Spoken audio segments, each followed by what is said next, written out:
a geek. Talking baseball every week. 'Cause they're Gleeman and a geek. And welcome to Gleeman and a Geek, presented by Black Stack Brewing, family owned and operated. You gotta try that beer. I'm John Bonus, the Twins Daily with me, Aaron Gleeman of the Athletic. We are also family owned and operated. We are You and I. two family owned and operated. Sure. Two families owned and operated. No, I'm like part of you guys' family. It is pretty much. Yeah, I'm we like are literally sitting in my dining room Yeah. recording this as we speak. Like when Would you like a sandwich or something? I would.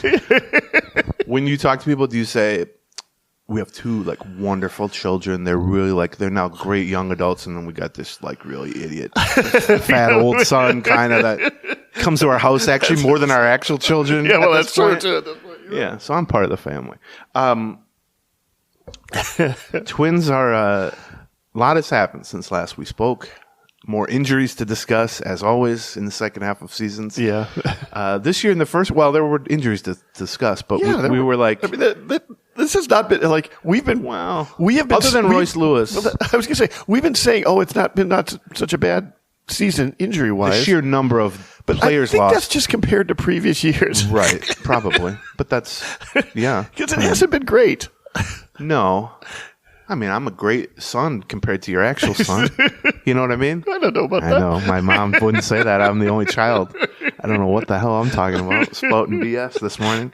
But the Twins, since last You we walk spoke, in the front door like a normal child. Like you just I knock now. now you knock. Yeah, It took a few years It took a for few you years. to convince me of that, but I knock now. I'm an adult. I'm a 40-year-old man. Damn it. Since last we spoke, the Twins, the end of the Cleveland series, the Guardian series, was disappointing because the Twins swept the doubleheader and then lost back-to-back games, scoring one run each time. Well, they one had run into the ninth. Yes, that's true. That's true. They put together a little rally. They finished with 3 in this. Yeah, they got 3 in this. You're right. I keep saying that because mentally that's where they were at in that game. I'd given That's up. when you checked out. Right. I had already written my story, and then I had to go in and update it from a 1 to a 3, and they lost 5-3, whatever. But as far as a week goes, that homestand, which was 7 games in 6 days against your 2 biggest in-division rivals, one that's ahead of you and one that's right on your heels for a potential wild card spot, if not to pass you in the division. They did go 4-3. Right. I mean, they split the 4 against Cleveland, which is an okay result, except going into the series, it's an okay result. It's not such an okay result, or it doesn't feel like it's an okay result after you win the first 2 on the same day. Right. And then they took 2 out of 3 from Kansas City, although even that one, the last one was a clunker. Yeah. Which tends to happen with the Twins, I think. But then they now are in Texas for a 4-game series that began last night. We're recording this Friday morning. It's weird. It doesn't happen very often where a Friday show for us is mid-series. So we're not really going to talk that much about the Texas series because we don't know are they going to win or lose the Texas series. We can talk about last night's game, which it was a very interesting game last night. A lot of weird stuff happened last night, which we're going to talk about.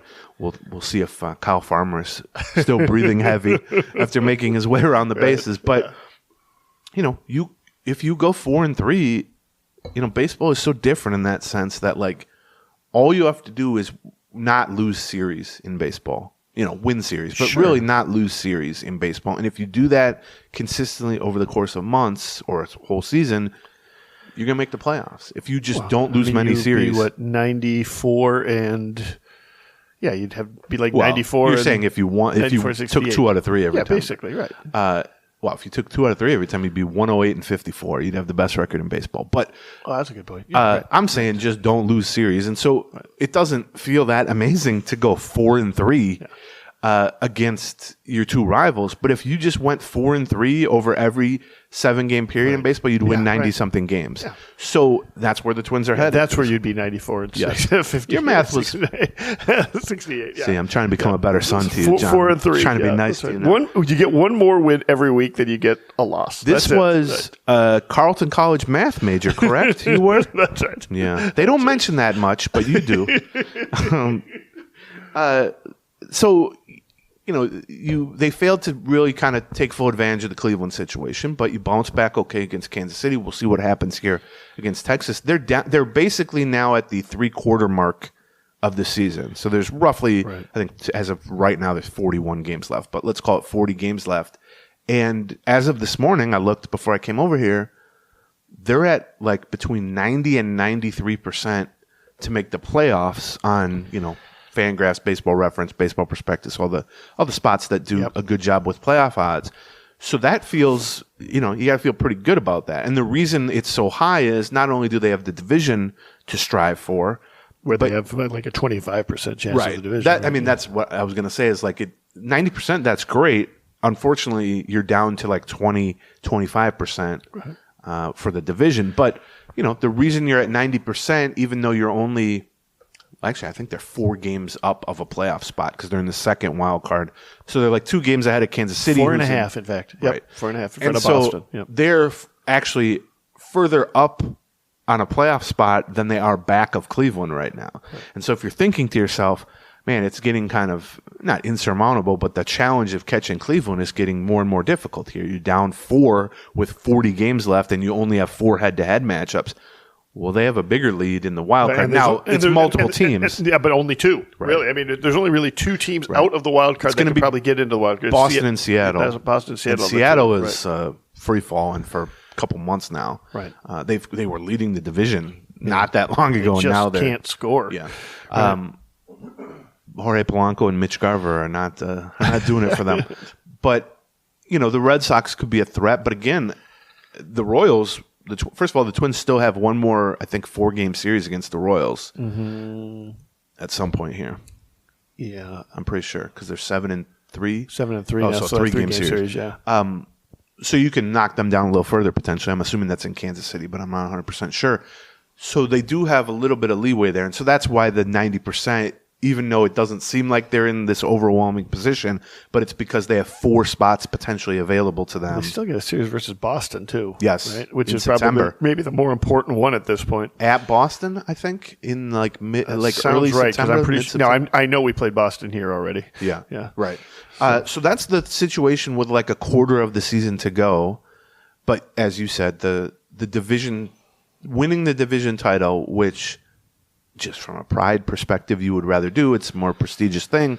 But from how the playoffs are now set up in general, which is you win the division, you get home field for a best of 3 in the first round. However, this year, given that the Central is no longer the laughingstock of baseball, right, and looks very likely that the winner of the Central, whoever it is, will have a better record than the winner of the West, the AL West, which will probably be Houston, that would mean a bye. The value of a bye in this playoff format, which is a best of 3, and a best of 3, even if a best of 3 series between 2 good teams, 2 playoff teams, is truly a coin flip. I mean, the home team's going to have like a 55%, maybe 60% if you really feel good about the playoff or the pitching matchups. It's a coin flip. And as we've discussed before, whatever you think the Twins' odds of winning the World Series are, they essentially get cut in half if they have to play a best of 3 first-round series. And so that's the value, really, of winning the division, is that you can just skip to the second round and you won that coin flip already without even having to participate in it. I think even more than watching sort of like how many games the Twins are behind Cleveland on a regular basis, I'm sort of watching how many games above 500 they are. They're 15 games above 500. Basically, there's a level about 3 really good teams that are about 20 to 23 games above 500. The Orioles, the Yankees, and Cleveland, right? Cleveland, I think, right now is 23 games over 500, something like that, right? And then you've got a whole bunch of teams that are like 10 to 5, or maybe 3 teams that are 10 to 5, including the Royals, Red Sox, Seattle, right? And the Twins will find themselves kind of tucked in the middle there. And what I'm mostly interested in is, can you get to the 20 mark as opposed down to the 10 mark? You can get to the 20 mark. At that point, everything's in play. Like, Cleveland isn't going to run away with this with 30 games above. I don't think they're going to end up with 30 games above 500 if they don't, right? And even if you don't, well, you've got a decent chance of either getting the home wild card versus one of those other two teams at 20 games above 500. At 20 games above 500, you no longer really have to worry about whether or not you're going to miss the wild card. You're not missing the wild card in this. No, and then on top of that, there's a chance that you catch one of those other two teams, who I think are both like 21 games above 500 right I would now. say if the Twins just play 500, they'll make the playoffs. I mean, that's what 90% odds are well, telling for you. sure, right. Even 15 games above 500. Yeah, but the point, get to the 20 game above 500 mark, and then. But it might not matter because the truth is, in a lot of years, with this setup, with six teams in each league making the playoffs, which is now in its fourth season, getting to 20 above 500, which is 92 and 70, 91 wins, 91 and 71. Excuse me. Not only are you definitely going to make the playoffs, first of all, you probably won the Central in most years. Maybe, yeah, with right. that, That's right. as we've seen. That's 30 years. That's true for 30 years. But beyond that, there's a decent chance that you're the top wild card and you're hosting a wild card. This year, that's not going to be the case because the times when that isn't the case, it's usually what we're seeing now, which is the AL East runner-up is just really good, whether it's Red Sox, Yankees back in the day, now Orioles, Yankees, whatever. And so... And the Twins are they are at their high water mark. Now, they've been at this high water mark a couple times. They're 15 games above 500 right now. Now, I did kind of take a look because I was like, it feels like they've kind of been stuck at like 12 games above 500 for a while or something. Truth is, they really haven't. They have been kind of steadily. I mean, they were 1.6 games below 500, right? So they've made up 20-some games over that 7 and 13 They have the best start. record, I'm fairly certain, in the American League since the first 20 games, which has been true basically all season. But it's just seemed that way because and they bumped up to the 15 above mark twice now. I think right after the doubleheader versus Cleveland, and then right after taking 2 from Kansas City, and now they've got a chance this weekend versus the Rangers to try and stretch that to 16, 17, maybe 18, and then you see what happens. While they're going into a part of their schedule that is not particularly easy, like San Diego is coming up. So we talked about this like 2 weeks ago, and I agreed. But now Atlanta is free falling. St. Louis is free falling. Right. Both of those teams are struggling now, but they've had pretty good years. But a lot of the teams that I think in your head are like those are playoff teams. They're borderline. St. Louis is below 500 now. Are they now? Yeah. Well, Sonny Gray. I actually looked this up because I was going to talk about it. One of the things that we experience doing this over the years is once, I don't want to say this in like a derogatory way, but once a casual fan thinks something about the Twins, they never stop thinking it about the Twins. We went through it last year with the short hooks for Baldelli, for instance. Sure. This example that I'm going to say, it doesn't matter that the Twins had the second most innings by starting pitchers last year. People were still mad about short hooks because they got mad about it the year before. In this case, it's how could they let Sonny Gray walk? And first of all, people were mad at this just as it happened, that's fair. He was a really good pitcher for the Twins. But then early in the season, through like 6 starts or whatever, he had a 0-something ERA, and people were like, oh my God, he's going to win the Cy Young Award. And the Twins pitch, Louis Varland was struggling and all this stuff. Sonny Gray, since mid-May, which is like 20 starts, 18 starts or something like that, has a 4.84 ERA.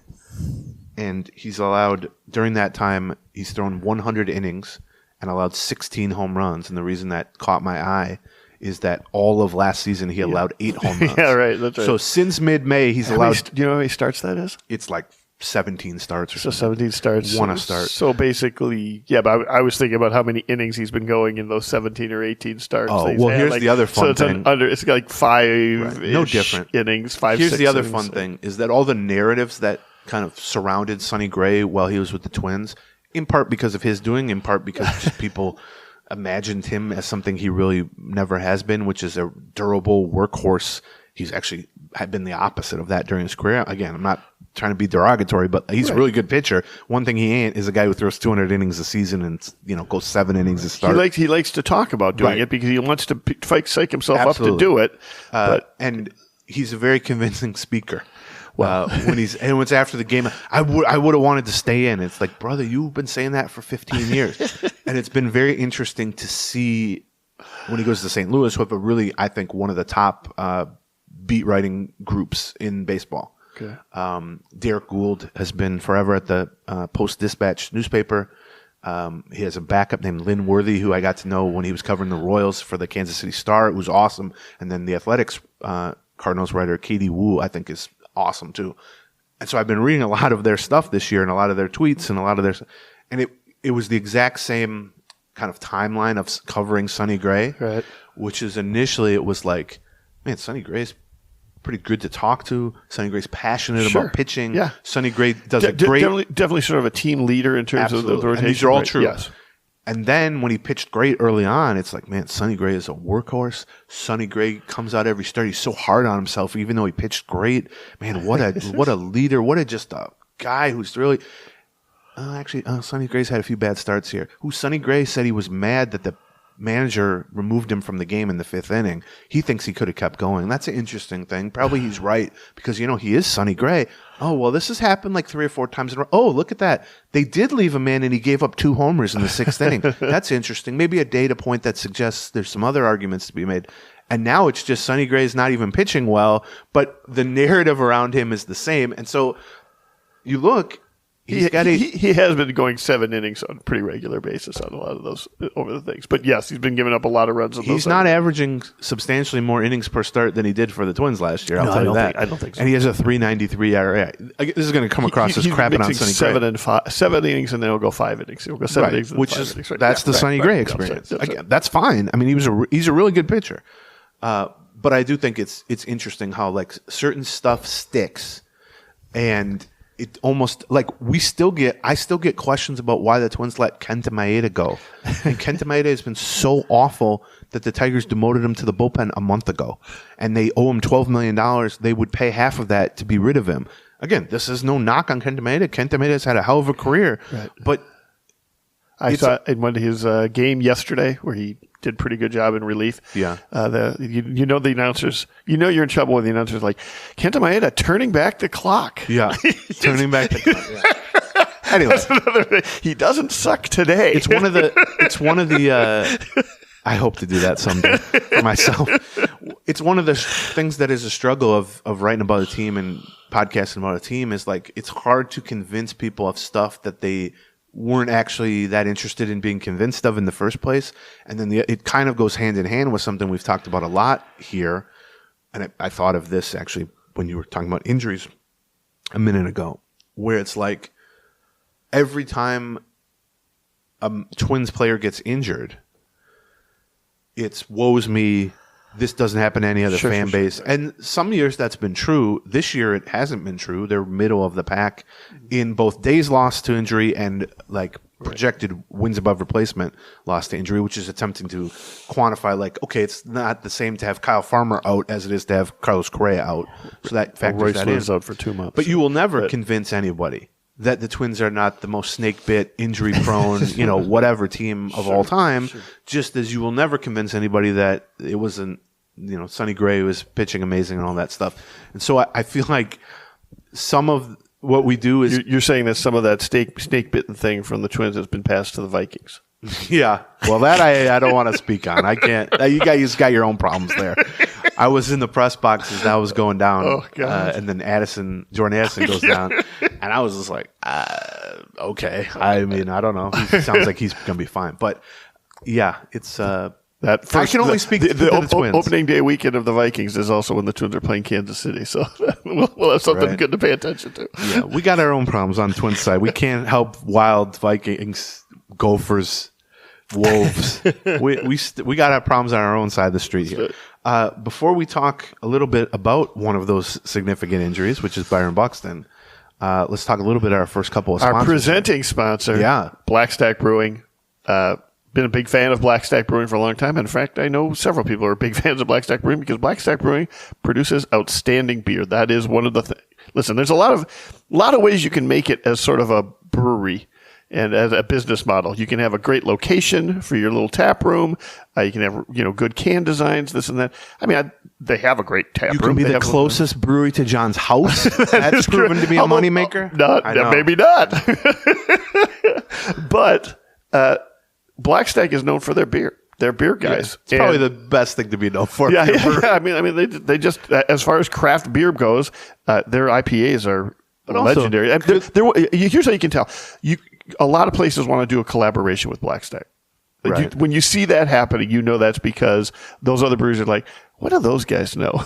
So they're now in a lot of liquor stores, Right. distribution-wise, and they're expanding more. Right. And so we would encourage you, if you got a local store that you hit up for beer occasionally, or more than occasionally, go in there and see if they have Blackstack. And first of all, they probably will now, and you should try it because it's good. Yeah. And if they don't, say to them, hey, order some Blackstack because they're available for distribution now. Or you can go there. They also have a good location, too. It's right on near 94 and 280.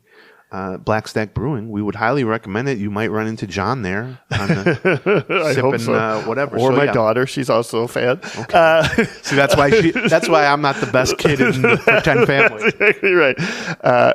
Another place you can sometimes find their collaborations are with Brixworth, and that's because they're all part of the same family. That's a good family. That is the a good Blackstack family. Brixworth family. That is correct. But Brixworth also has the advantage of being right next to Target Field. Yes. Great place to pregame and postgame. If you've ever been to the old Darbies, or if you've ever been like, hey, I remember once I went to this place and had a big patio and it was along a train track or something like that. That was Darbies. Now it's Brixworth. Great. It's perfect spot to pre or post game Twins games because it's a very short walk to Target Field. Yes. But also, like you said, has a great outdoor space, good beer selection, and now Brixworth has Detroit style pizza. They also my have burgers God. and wings and fries and all that stuff. Great, perfect spot pre and post game for Twins. The wings have been recommended to me, and I had them finally, and I love them. I had the So pizza those are good. within the last 2 weeks, and I liked it a lot. So, And that was what through. How did you get that? I got it pizza? delivered. Yeah, exactly right. It you know what? It travels not that bad, which is something. All right, so Brixworth is one block north, 1 block from Target Field, Gate 6, where the North Star line is. Just Google Brixworth. That's BRICKS. WORTH, and follow the signs of their great patio or join them in the great Burnsville location to watch the games on TV. Look at you spelling and everything. Really, you do it all, John. Let's talk a little bit about Byron You should Buxton. see me learning Portuguese this morning. Learning Portuguese? Oh, because you're going to Brazil. Yeah, good Trying luck to with learn a little bit. You better hope some people there speak English. You bebo cerveja. I don't. If that's a slur of some kind, I don't want to. You bebo cerveza. Cerveza. That's like. Isn't that beer? Yes. Oh, where's the beer? Is that what you just said? You bebo cerveja. You give me a beer. No, I drink beer. Oh, well, they'll know that. I just learned that one. I think that's just unsaid. That's probably They'll take that as written. Like that's just here he is. That's the guy who drinks beer we heard about. The authorities told us his flight was coming in today. Yeah, that would be funny. Like the U.S. consulate or whatever in Brazil is like. Everybody stock up on IPAs, sours. You're going to want to get. There's a place called Blackstack. You want to get it stocked up. There's a gentleman coming in with his wife, and as a duo, they're going to affect your bottom line if you can get them in the door this week. So yeah, Byron Buxton is one of those injuries that we just talked about. He tweaked his hip the first game of the Royal Series, yeah, Monday. Yes. And stayed in. Yes. Monday. Yep, that's right. He stayed in briefly, then struck out, and then just was like, "Oh, I can't stay in anymore." No. People may have seen him walk off, go right to the dugout or right to the clubhouse right. during the game. I will say that, it initially. That night, they didn't really have much to say because he was going for an MRI and all that. Then they announced that the MRI came back, quote unquote, clean, which is to say there was no structural damage, but that doesn't mean you didn't strain something. MRI only shows tears and, that sort of inflammation and that sort of thing. But in the days that followed, this was also 1 week after he ran into a wall in the outfield and missed Monday through Thursday's game, the whole Cubs series, and then. But then he returned and hit a couple of homers. He played one of the games on the doubleheader Friday. Yeah. Saturday did not have a great game, but then Sunday hit 2 home runs. Yeah. So in the next couple of days, the story was he's day to day. The MRI came back clean, but he's still having a lot of discomfort and soreness. And, that's can be parallel to a clean MRI. Sure. I mean, plenty of injuries. Maybe a lot of inflammation or something. Right. The majority of injuries, if you just strain something or whatever, it's not going to show up on an MRI or an X-ray or whatever. And so I think what the situation ended up boiling down to, so he was placed on the IL yesterday before the first game of the Texas series. I will tell you that he didn't go to Texas. We knew that leaving Wednesday, he wasn't going to Texas with the team. Now, that doesn't mean he couldn't have felt better and flown on his own to Texas. Sure. They've done that. Eddie Julian, who replaced him on the roster yesterday, flew on his own to Texas and got there. It sounds like in about the 5th inning or something last night. So that's the roster move to replace Buxton, which we can talk about that in a second. But my understanding of the situation, and I wasn't in Texas, but we talked through it with a bunch of people the last couple of days of the homestand, was they don't feel like it's a significant injury. They feel like he is truly day-to-day, but a couple days later, he was still getting treatment and clearly couldn't play that day. And Baldelli's point was, why are we trying to play shorthanded here for a week? Right, that's right. If he's not available, let's say we've made this point over and over and over again for 10 years on this podcast. Actually, I uttered the name Nick Punto to a Twins official having this conversation. Right. If it's Thursday and he's definitely not going to play Thursday night, and you are pretty damn certain he's not going to play Friday night, let's say, what are you at that point doing? And so ultimately they put him on the IL. It's a 10-day backdate at 3 days. Right. So you've got 3 days to kind of. He's actually eligible to come off on the 23rd, which is the first day of the homestand. Oh, okay. I think they play the Sonny Gray and the Cardinals. I think that's right. The proof will be in if he's in the lineup that day. Because if he's not in the lineup on the 23rd, which I will always take the over on not only Buxton but any Twin missing time, but that if he's not in the lineup on the 23rd. Well, then this whole thing was a moot point. Right. Like this whole, I'm ready, I'm not ready, can he be day-to-day? Well, then that's just shines a light on how absurd that whole thing was. With most players, if you're going, it used to be you could backdate it further than 3 days, 10, 15, 20 years ago. And so you would often wait a little longer. Now you can only backdate an IL trip 3 days. Yeah. And so then that turns the 3-day mark into sort of that magic decision point. Right. And we've seen this with Kepler. Because then you're essentially putting him on the IL for 7 days. Right. Right. And so we've seen it with Kepler. We've seen it with some other players, probably Buxton in the past too, where the team is much more willing to say, let's wait a couple days here. But then on that 3rd day, if the guy's not ready to play on that 3rd day and you're pretty certain he's not going to be ready to play on that 4th day, right, just shut him down and he misses 1 week basically at that point. And especially given Buxton's history. Right. By the way, they did just try shutting him down for 4 days, not putting him on the IL, and then he got hurt 4 days later. Well, that's true. Different injury. But I think that's where they're at with Buxton. But again, we'll see. If he's not in the lineup on the 23rd, then it was obviously a more significant injury. Do we know how it happened? Or do we know what happened? It was just tweaked his hip and then tried to stay in for another inning and a half, swung on that strikeout and was like, oh, this is not good. I'm going to leave. Right. This is not uncommon among players, but he certainly is at the top of the list of guys who don't want to go on the IL. And people might go, well, that's ironic. No one's on the IL more. Right. Well, that's part of it. Yeah, that's right. He has, in previous instances where he's ended up missing 2 months or having surgery, he has said, I'm going to try to avoid the IL here. Right, yes. Because in his mind, going on the IL is like a whole nother level than just missing games. And it is technically. But in his mind also, I think his experience with the IL is once you go on the IL, you're no longer really like in control of your situation. That's maybe you have to rehab. Maybe they decide they're going to take their time with it. But I would also say, and I'm not saying they're like clashing or anything, it's just the player perspective is going to be different. But from Baldelli's perspective, I would hope that the players can see from the manager's perspective, especially when they're without Correa and they've had some other injuries here and their outfield options are pretty limited. Right. What am I supposed to do as a manager when, as we just talked about, you got 40 games left here. You got to win games to get into the playoffs. You still have your eye on potentially making a run at the division, right? And you're just supposed to play with a one position player short here. And so they decided, look, maybe he could have come back for one of these final Texas games. Maybe he could have come back for the second half of the road trip here. It's possible. We'll see. I'm skeptical of that with Buxton in particular. But is the chance of that, a chance of squeezing out an extra 2 games from him, worth playing potentially 8 days with a short roster? Well, especially when you've got, if by giving him some rest now, you've got a much better chance of him being available in September. I mentioned we've got the 3-game series the first weekend versus Kansas City. You've got a 7-game road trip that goes, 4 games in Cleveland and right. I mean, and, 3 games versus Boston, all on the same road trip. That's true. I would say, just generally, if someone says their hip hurts, and I'm speaking of someone who's had some hip problems recently, playing through it is not going to be a great solution to that. And I would double and triple that with Byron Buxton. If this were October, maybe he plays through it because there's no alternative.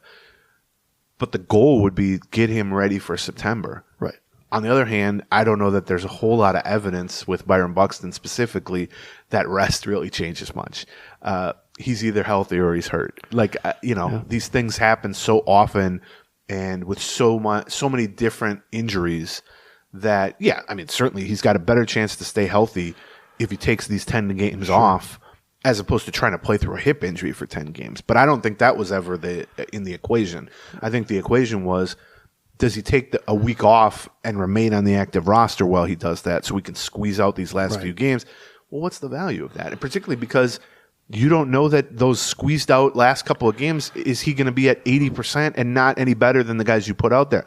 Now, unfortunately, the guys they're putting out there, not real. They don't inspire a whole lot of confidence. Well, I mean, they're banged up enough in enough spots right now. Austin Martin or Margot are going to probably be in the lineup one way or the other. The question is whether or not Julian can, with Martin sliding to center field, replace some of Buxton's. Well, yeah, but I'm saying neither of those guys have played well.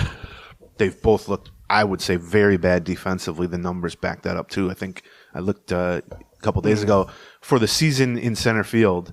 Buxton is +4 play outs above average, so he's caught 4 more balls than an average center fielder. And the other 3 center fielders, which is Martin, Margot, and then earlier in the season Castro, are -6. So that kind of matches my eye test, which is that Buxton has been good, very good, and the other 3 have been very bad. But then the other complicating factor that you just hinted at is, early in the season when Buxton went on the IL for a couple weeks, Willie Castro was the fill-in center fielder. Right. But unfortunately, and I'm not saying he looked great defensively, but at least offensively, he's probably a better option, although he's been slumping lately too. But the problem now with that is Correa's out, and the backup shortstop, which became Brooks Lee, is also out indefinitely. So they can't play Castro in center field because they need him at shortstop. The only other shortstop alternative, realistically, on the roster is Kyle Farmer. Right. Who I'm sure will see some time at shortstop here. Heating up, by the way. Sure, yeah. Sure. He needs oxygen after going around the bases. We all would. But I would never have made it. When he hit third, I think he even gave a quote. He was like, Tommy was waving me, and I was like, really? Because he didn't see what was happening. He didn't see He's the just guy running. didn't pick up the ball cleanly. Right? And he's like, for real? Is this a prank? Are they pranking me? Is the ball dead, and they're just making me run extra here? But I'm not sure that I saw what happened on that. Did the guy just fail to pick up the ball, or did he kick it someplace? Yeah, it hit a weird angle and bounced horizontally, basically. And that's why he gets the triple. Right. And then when the center fielder, Tavares, went to pick the ball up, he basically whiffed on the first attempt to pick it up. Okay, that was all he did, though. Because it felt like it kept rolling even after that. It did. It was rolling, and he bent down to pick it up, and it went, and he was like, oh, crap, I got to pick it up. And so the other funny thing, and we'll get back to Buxton and the shortstop, post-game, I don't know if you saw this, I tweeted it, but they do their, you win, you get in line, you give handshakes and all that. The outfielders do their little jump shot pose and all that. But Kyle Farmer, who was playing second base, hugged Willie Castro, who was playing shortstop, and then gave him a cup check right after that. For people unfamiliar, that's hitting someone in the nuts. But we'll call it a cup check. And Willie Castro went from hugging him to bent over. And so people noticed that because they were tweeting the little video out. And it was very funny. And then I thought back to the previous day, which is now 2 days ago, Wednesday.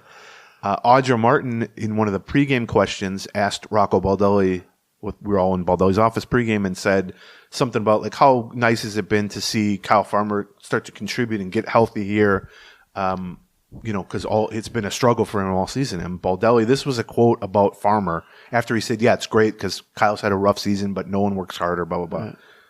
I thought of this quote immediately when I saw him hit Willie Castro in the nuts in a nice way. But this was a quote within the previous 24 hours from Rocco Baldelli about Kyle Farmer. Quote, "He has tremendous emotional skills. He really does. He's got a great personality. There is no one in this clubhouse that I've had here at any point who has more ability to connect really well with people than him." That's amazing. Now, it's a different kind of connecting. His hand connected. Sure, right. It's different, but I just thought that was hilarious. Is a guy thing to do. That is what you don't do that to a stranger. You do that to a friend. 100%. 100%. Cup check. I mean, there's a name for it. Yeah. Cup check. It's just a little rap. I had a little league coach, which maybe isn't a good thing, when I was like 12. But when we'd be sitting on the bench like before a game started. Yeah. And when you're 12, you're supposed to wear a cup. But who's wearing a cup? Right. And he would go down the line and do cup check on everyone.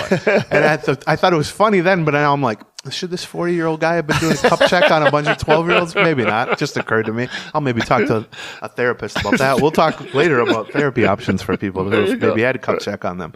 But I did think of that quote after I saw Kyle Farmer do that. But so getting back to Buxton, first of all, he's had month-plus hip injuries in 2022 and I think 2021. So the hip problems can, as I've unfortunately learned, can be connected to knees and backs. It's all sort of a cascading effect sometimes. If one's hurting, it can affect how you're running or how you're sitting or how you're doing whatever, and then the other one can start hurting. So we'll see if that's the case with Buxton. He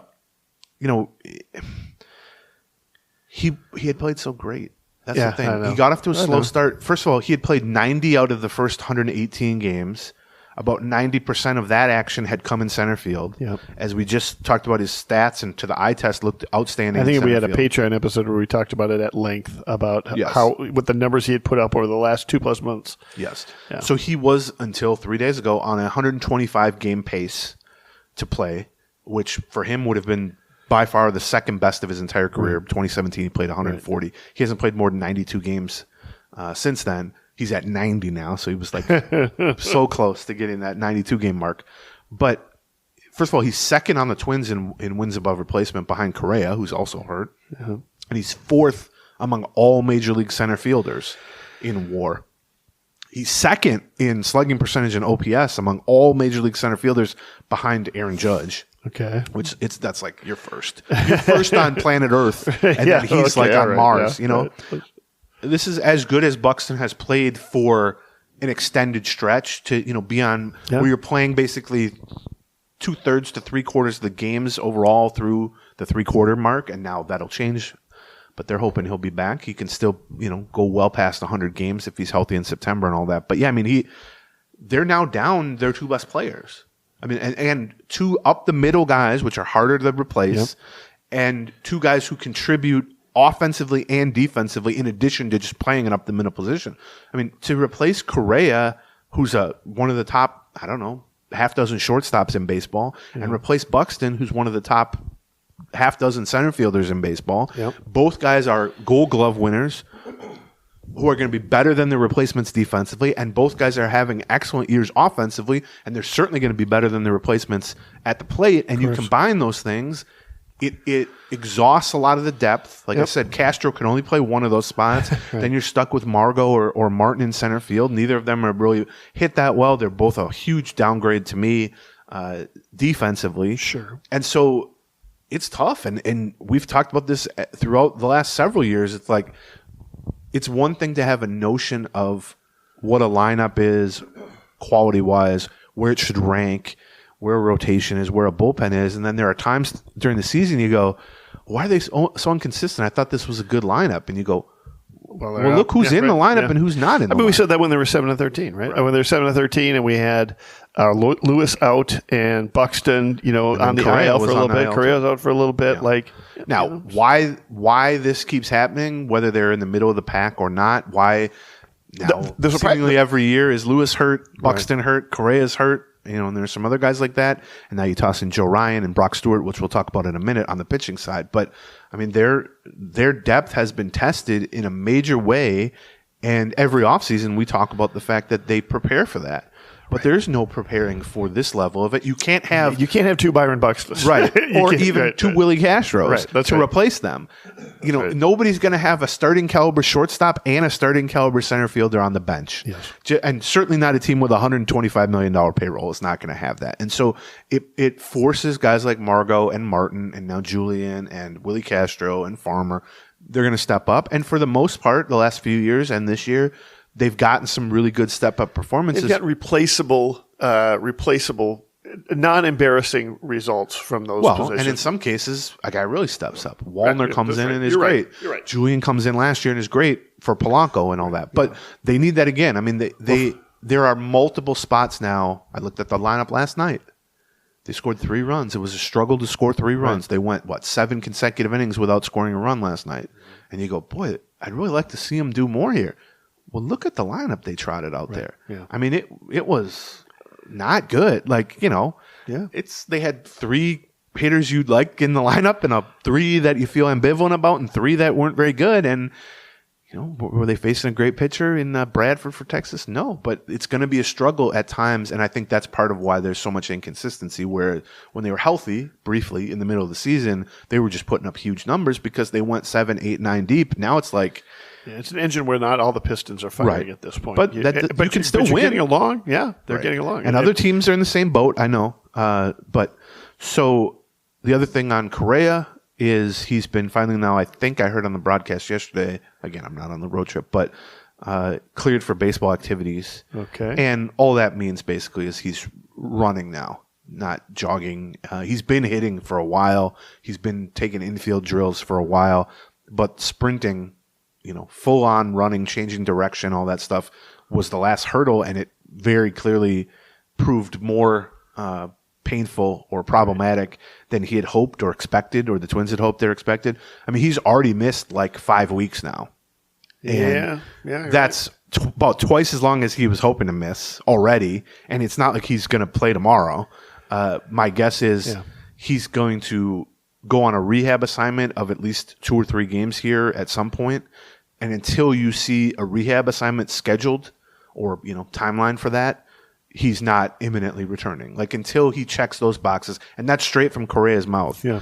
Now, that was a couple weeks ago when he said that. Maybe his opinion has changed because there's less time to come back, and he just wants to be in the lineup. But certainly you're not seeing him before the next Twins homestand. You're not seeing him on this road trip. I would be absolutely shocked if that happened, because his point as of 2 weeks ago when we talked to him was, I don't want to get in a situation like last year where I just return for the sake of returning and I just suck. Yeah. And that's his words, not mine. And where the 5 weeks that you've already given up or 6 weeks that you've already given up was, what's the point? Right. It didn't do you any good anyway. Right. Now, give it a few more weeks. Is a compromised Correa better than Austin Martin and Margot and Farmer and the guys who are playing? You could push Castro back to center field. Maybe you can make that argument, but they want him to be as close to full health as he can be for the stretch run and hopefully the playoffs. The question is, can you make the playoffs, largely without him in that capacity? That's going to be the challenge. They're in good position, not as good position as they were in last year, where they actually shut him down at the end because they had the division wrapped up. But that's the challenge here. So until it's possible they announced today he's going to go on a rehab assignment, I think that's the next step. Once you start running, once he's cleared for baseball activities, typically the next step is either just returning, but he made it sound like he'd like to go on a rehab, which I was kind of surprised by. I mean, a lot of players, Buxton, him, at that Kepler, are somewhat resistant. Or they just think, I don't need it. Like, it's not that I'm like, it's not necessary. In some cases, it's resistant because it's just a pain in the ass. Mm. You got to go to Toledo on and take a bus to a ballpark and play with a bunch of 20-something-year-olds and whatever. But in some cases, it's just like there's 5 weeks left in the season. What am I doing? Like, let's just go. Let's just get back in the lineup. So we'll see. Any word on Brooksley? No. But the initial thing when he was put on the IL, what was that, Wednesday or something, was that it should be a minimal stay. But again, we've heard that with the Twins. It's not. There's nothing structural wrong. It's more like inflammation. He had been playing through it, it sounds like, for several weeks. And which can be both an indicator that it's not that bad. It can also be an indicator that it's gotten worse and worse. You got to just take care of it. And that explains why he ceased playing shortstop at some point and started playing second base because it was painful for him to throw from shortstop. And he even said he stopped taking infield before the game because that requires throwing. And every throw, he was trying to kind of save bullets on that front. My question, and he kind of avoided saying this, but he looked pretty weak offensively too over the last 3 to 4 weeks or 2 to 3 weeks, I guess. And the contact skills were the same. The hand-eye coordination didn't change and all that, but he just was not hitting the ball with any sort of authority. It was almost like he was just – it was like he had little leaguers in the field and he was trying to give them some balls to field. Like he was just sort of putting balls in play towards the second baseman or the shortstop or something. And so I can't help but wonder if the shoulder played a part in that too. So, yeah, I don't think his return is imminent either. But – they're fine with Castro. He did get a cortisone shot. That's usually an indicator that it's going to be. I know all about that, John. Right? Yep. Yes, you do. I think I've had 5 since spring training, and then I got some bigger and better shots too. Right, but yeah, they usually will say to you if you get a cortisone shot, stay off this, whatever it's in. Technically, he would be available to come back like on the 19th, which is like at the end of this series. Yeah, but I don't think that'll happen. Before we talk about the pitching situation, let's talk about our next set of sponsors. So it's almost football season, and I know that because the Vikings are having injuries again. And you're probably trying to scramble to figure out who you're going to draft now that you're... Hopefully you haven't drafted yet. I always thought that was weird when people drafted like before the preseason. Right. Because 50 guys are going to get hurt. Right. If you have an upcoming... Or even worse, they get their information before the preseason. Right? True. Yeah, a lot of people are buying a magazine in December and then drafting... Or not December, in July. Or just going online and getting something that somebody wrote a while back. But you don't have to have a problem when you use RotoWire. Yes. If you have an upcoming fantasy draft or drafts, probably a lot of people have like 20 of them, RotoWire is the place you want to use. Not only have they been leaders in the fantasy industry that you and I have both been subscribers of for a long time, and I used to work for their competitor, so I'm still saying good things about them. Yes. I've been subscribing to them for like 20-some years. Yeah, yes, for sure. Roughly, yeah. But their information is going to be as up-to-date as you will ever find because a large basis of their entire site is the player news department, which means when somebody goes down in practice, they update it immediately. They get daily updates. They have sort of the history of a guy's injury record. They also know who's moving up depth charts, that sort of thing. It's not uncommon at our draft that somebody will draft somebody and I'll say, you know about their hamstring? Right. Yeah, that's because I saw it on RotoWire. Yes. Right. And they'll update their cheat sheets and rankings. And they also just have analysis and columns that you can read too. Here's the beauty of being a Gleeman and the Geek listener. If you have a draft coming up or you just want to give RotoWire a try before football season or for baseball season, they have really good baseball stuff. Use it for a too. little research. Sure. They're giving our listeners a free 2-day trial at rotowire.com/Gleeman. And here's how you know it's truly a free trial. They don't even ask for your credit card information. So go to rotowire.com/Gleeman. You can use it as much as you want. You could draft 10 teams. Yeah, RotoWire is ROTOWIRE, Roto like rotisserie. Rotowire.com/Gleeman. And then, as we talked about this next homestand, which starts on the 23rd against the Cardinals, if you're a Twins fan and you're 10-game homestand or 9-game home? 9-game homestand. Don't add 3 to series. Don't add to it, John. You get an off day in there. Quit your whining. Yeah. I'm going to need a surgery in there. If you're going to be wanting to go to some of those games, no better way to do it than the Game Time app. It's an app on your phone, not a website. They specialize in hard to find and or last minute tickets, which the last minute component is perfect for the Twins. Let's say you're at Black Stack or some other bar in the North Loop. You're pre-gaming it. You get up from your bar stool. You got 20 minutes to the first pitch. You got a little walk to whatever gate you're going into. As you're on that walk, you pull up the Game Time app. You can sort for the best value. You can sort for sections. You can sort for price, all sorts of different stuff. You choose it, and by the time you get to the gate, you'll have the ticket scannable on your phone. You can stroll right in. I would suggest, given the attendance that I saw this last homestand, again at Twins games, these are also pretty good for some of the harder to find tickets because they specialize in that. And then now for the Vikings, we probably get some of the discount tickets that are going to be available. Caitlin Clark's coming to Target Center next week or a couple weeks from now. There you go. I know those are expensive because my household is shelling out for them, I am think. taking a look at game time for the Smashing Pumpkins. Look at you, John. Concert Download the Game Time app, create an account, and then use the code Gleeman, and you can get $20 off your first purchase. Take the guesswork out of buying MLB tickets with Game Time. Terms apply, but just create an account on the Game Time app. Redeem the code Gleeman, Gleeman. You get $20 off. Download Game Time today. Last minute tickets, lowest price, guaranteed. Okay. Pitching. Yeah, let's talk about the pitching injuries now. Joe Ryan, shoulder, what are they calling it? A strain, I guess they're calling it. It's a whatever, teres major, which is like the muscle behind your shoulder. It's almost like a back muscle kind of. That's officially, I think, the diagnosis. We talked to him, I don't know what day, middle of the homestand. And what he expressed was it didn't feel right first couple of pitches that inning against the Cubs. But he initially thought, like tight. I got a little stiffness. Right. Yeah, right. Then he threw whatever the third pitch or whatever it was in that inning, the third inning, and immediately motioned to the dugout like something is wrong. Yeah, right. Yeah. And the way he described it a couple days later was that it wasn't like sharp pain. It wasn't like, oh my God, I'm like desperately in need of help. It was more like you said, this isn't right. Like my arm is just tightened this is a new weird feeling. I've got smartly, I think. Yeah.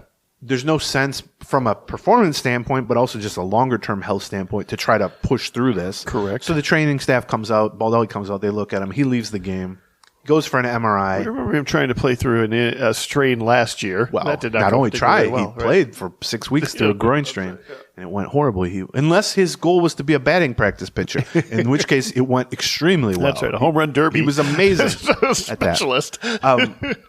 The MRI came back with so the next day or that night even, he was like, well, I don't think this is going to be a major thing. Like, it's more just feels like a little muscle strain or something like that. And the Twins were pretty hopeful.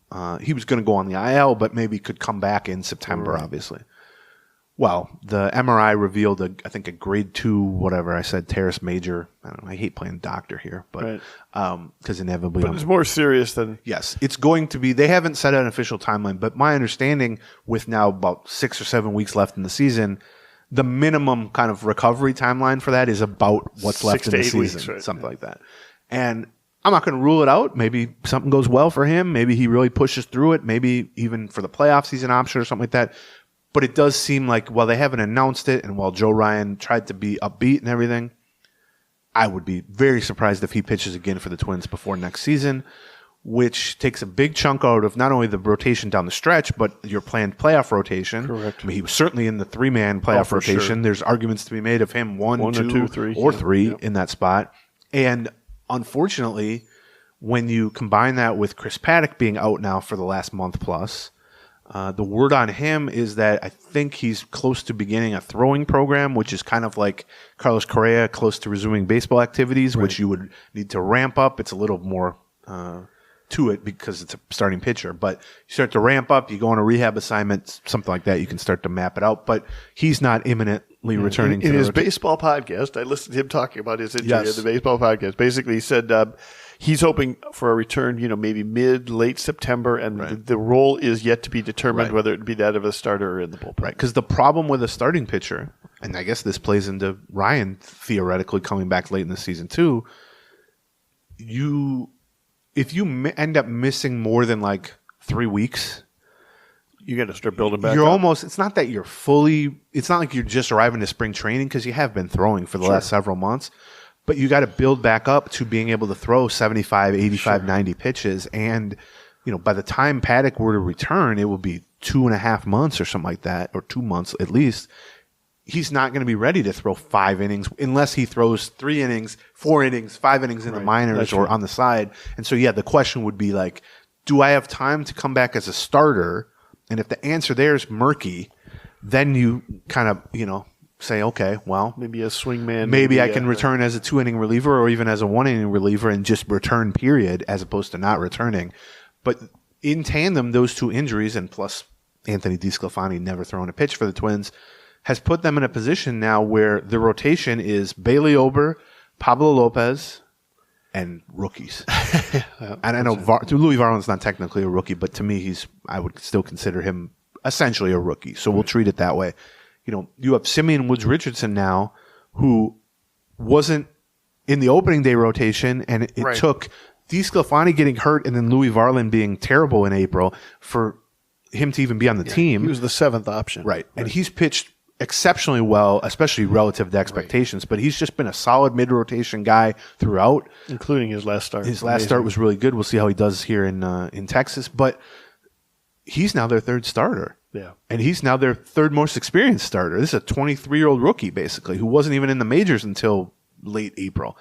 Now your fourth starter is David Festa, who got called up and handed a spot like 3 weeks ago. Yeah, I mean, right. And then now you're filling, which the latest decision was, once Joe Ryan goes down, you have to then fill the fifth spot, Ryan's spot. And we saw the Twins juggle things a little bit, in part because the doubleheader Friday required Louis Varland coming up to start one of those games. And then Festa started. 6 games in 5 days. Right. And then Louis Varland came back and started and then was optioned. And so basically, I think they probably came to this conclusion regardless of how Varland at least performed. But I think they wanted to see if Festa could pitch well in his debut, and he did. He pitched. I was impressed by him. Varland also has pitched well. Yeah. Little homer problems, which is always his issue, but for the most part, pitched well. Had a quality start last time out. Yeah, 6 innings pitched, 3 runs? Right. But I think the plan always was to go with Zebby Matthews, who not only is a rookie, and not only was called up after making all of 4 AAA starts, but was in single A in mid-May. 3 months ago, he was in single A. And now he's chosen as the 5th guy, and not temporarily. I mean, I think he's going to get a chance to hold that job until Paddock returns, if and when Paddock returns. Sure. It's possible he just holds that job the rest of the season. With Varland, or until he starts falling apart. Right. I mean, look, he's going to have to pitch well. You do have Varland sitting there waiting in the wings now. But I think it's noteworthy that they've chosen Matthews over Varland. Were you surprised Varland got sent down yesterday? No. Well, no. I mean, I was a little bit surprised. I personally would have kept them both up and used them either in tandem, like one starts and one relieves on the same day, so that they're on the same schedule, so that if one struggles or gets hurt, the other one can still start on that day. I also don't mind the idea of using like Varland as a long reliever, 3-inning type of reliever. I would want the maximum flexibility. The danger of sending Varland out, it didn't surprise me because their viewpoint with that sort of thing is once you choose Matthews to be the actual replacement for Ryan, and then you start Varland the day before that, and he pitches, 6 innings, well, he's going to be unavailable for this whole Texas series. And they just don't want to be shorthanded. I mean, it's this kind of the same logic as putting Buxton on the IL in some way. They call up Ronnie Henriquez. The guy who really got screwed out of this was Josh Winder. Yes, he did. Who came up during the Cubs series as just an extra bullpen arm. And he's been up and down and hurt for the last 3 years. And I thought he pitched great 3 different times, totaling 5 or 6 innings. Velocity was good. He was missing bats, throwing strikes, seems healthy, which has been rare for him. Yeah. But because they needed to call Varland up for one day and then send Varland down, somebody had to go for that one day, and it was Winder. Now he can't come back up for another 15 right. days. And then now that's the same issue with Varland. It's not that you just send Varland down. It's that you can't call him back up for 14 more days after you do that, unless there's an injury. Well, I mean, you've got Dobnik and Varland and Winder all in that boat right now. With the clock ticking to some extent. And so Ryan Enriquez was probably the last guy that last option, I would say, sort of in the bullpen. He's literally the only other guy in the 40-man roster. Right. So he gets called up. He ends up now with 13 days grace period here, until somebody gets hurt. Right. I mean, they could add somebody to the roster in his place. But, so yeah, that gives Zebby, 3 starts probably to sink or swim here, or at least 3 starts before there's a potential decision to be made, because you can't replace him with Varland here for 2 weeks unless he's hurt or someone else is hurt, which hopefully that doesn't happen. But let's not act like that's, such a bad thing. I mean, Zebby Matthews has risen up. We talked a lot more about this on the Patreon the morning after his debut, if people want our full reaction to his first start. 5 innings, 2 runs, struck out 5, of course, walked 0, which you're going to see a lot from him. Stuff was good, averaged 95 with the fastball. Didn't get a ton of swing and miss, but got 16 called strikes, which says he's painting the corner pretty well. We've been doing this for a long time. I've been writing about Twins prospects for 22 years or something like that. It's rare to see a guy, first of all, rise from single A to the majors. In 1 year, yeah. I think Garza did it. Dobnak did it. But it's Polanco did it, but he did it. Well, I'm talking about he did it in one fell swoop. I'm talking about pitchers too. Yeah, but that's right. It's especially rare in the case of Matthews because, first of all, he was only drafted 2 years ago. 2022, Yeah. he was drafted in the 8th round out of Western Carolina. If you go back and read, the Baseball America pre-draft scouting report, it's like, he's an extreme strike thrower, but the raw stuff just might not, be able to carry him through the high minors. Right. Because he threw, 91, 92, something like that. The version we saw in his debut, you could convince people it wasn't even the same guy as when they drafted him 2 years ago. And the Twins have done with him what has been kind of their MO over the last several years. Draft tall, and he's 6'5", 225, whatever. Tall right-handed college pitchers from non-power schools. Western Carolina. Yeah. Bailey Ober was drafted from Charleston. David Festa was drafted from Seton Hall. He's 6'6". There's other examples too, obviously, coming up through the system. Andrew Morris now. You got Corey Lewis now. I mean, they're starting to piece together some upper minors pitching talent. We're seeing some of it by necessity. But they take these guys who throw 90, 91, 92, in Bailey Ober's case, 88 coming out of college, and they clean up their mechanics. They get them on a strength and conditioning program. They coach them up to add 3, 4, 5, sometimes 6 miles an hour to their fastball. Yeah. And then they also tighten up the pitch mix, what type of pitches they're throwing, but also change some mechanics on the off-speed stuff. And Matthews talked about that a lot, which is, everybody's looking and saying, he throws 96 now, or he threw 92 2 years ago. Well, that's really important, especially if you're able to do that while also maintaining impeccable control, which he's been able to do. He has walked 7 guys all season, including the majors, and he's pitched 100 and something innings at this point. He's got 150 strikeouts and 7 walks.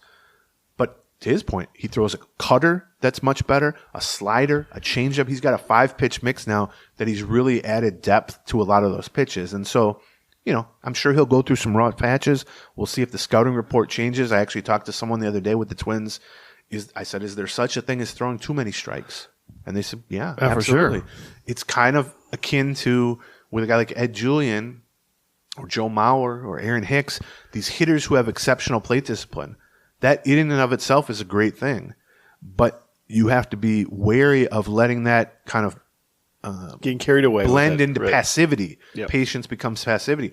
It is a great baseline skill for any starting pitcher to be able to pound the strike zone and never walk anybody. However, if you're throwing too good of strikes against major league hitters, they will punish you in the strike zone. And so he's going to have to find the line, and maybe his raw stuff now is good enough.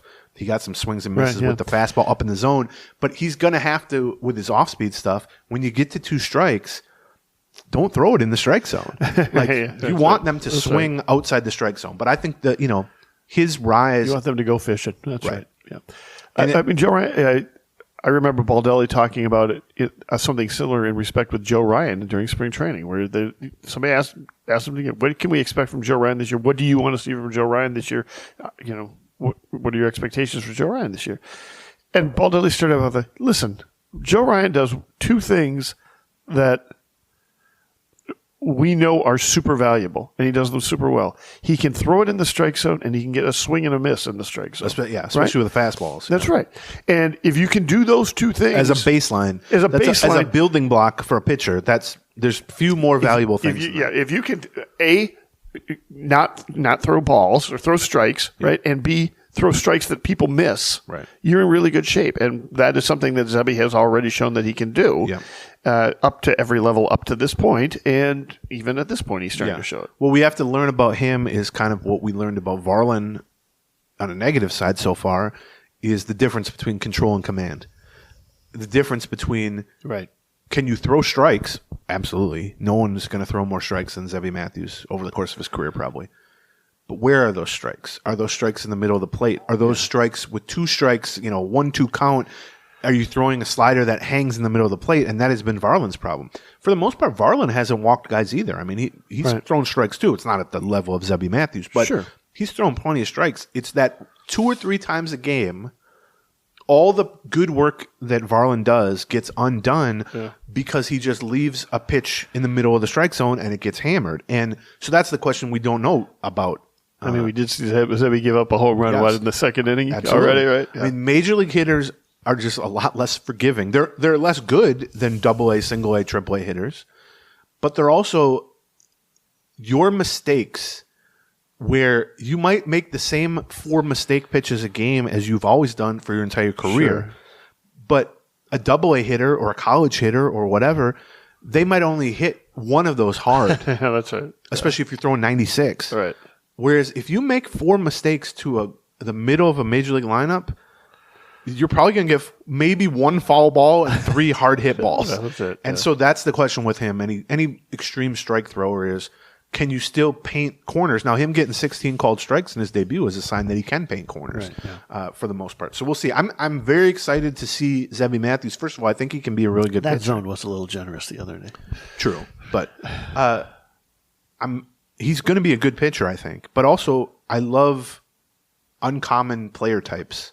Yeah, that's why people got excited about. He's the extreme player type of some sort. About Williams Astudillo. Right. That's why people get excited.